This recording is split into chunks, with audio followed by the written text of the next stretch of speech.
Bana, dunia imeenda kasi. Dunia imekuwa na maajabu makubwa. Dunia imekuwa na matatizo.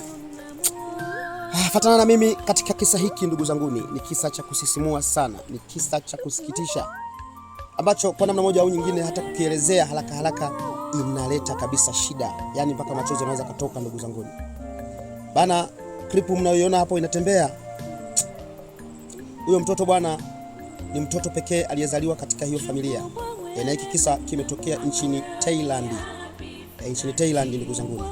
Nimekuwa nikwambia mimi ni mzee wa kufukunyua, wa kuwaletea taarifa ambazo kwa namna moja au nyingine zinaleta mishike mikubwa kiasi kwamba mpaka mtu unaona kabisa binadamu ndio tumebaki wanyama wa hatari sana hapa duniani. Kwenye familia bwana, baba na mama walikuwa na ugomvi wa kifamilia. Lakini katika harakati mbalimbali za kuendelea kuvumiliana ndani, kama mnavyojua ndoa jinsi zilivyo, baba bana akaamua kumuua mke wake.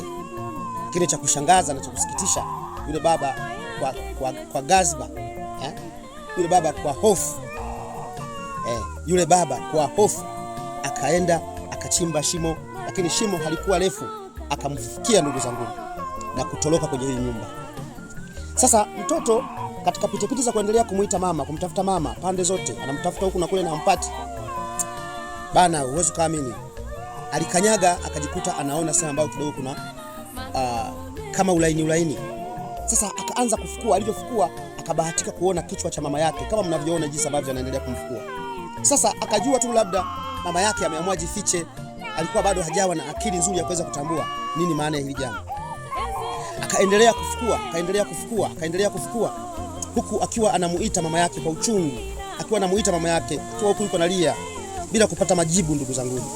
Akaendelea kufukua mtoto wa watu kama mnavyoona picha inavyoendelea hapa. Tazameni ndugu zangu hiyo clip. Yaani inasikitisha na inaumiza mno. Inaumiza vya kutosha sana ndugu zangu. Mtoto wa watu amelia, akaanza kuita mama haitiki.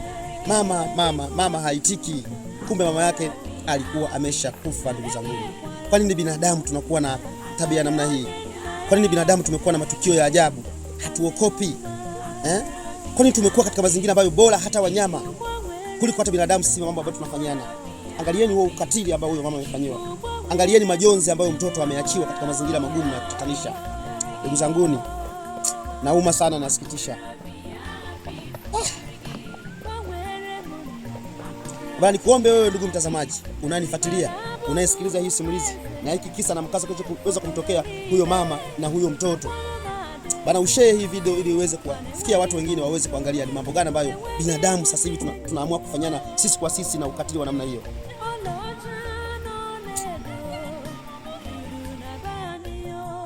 Usahau kunifollow, comment na kushare.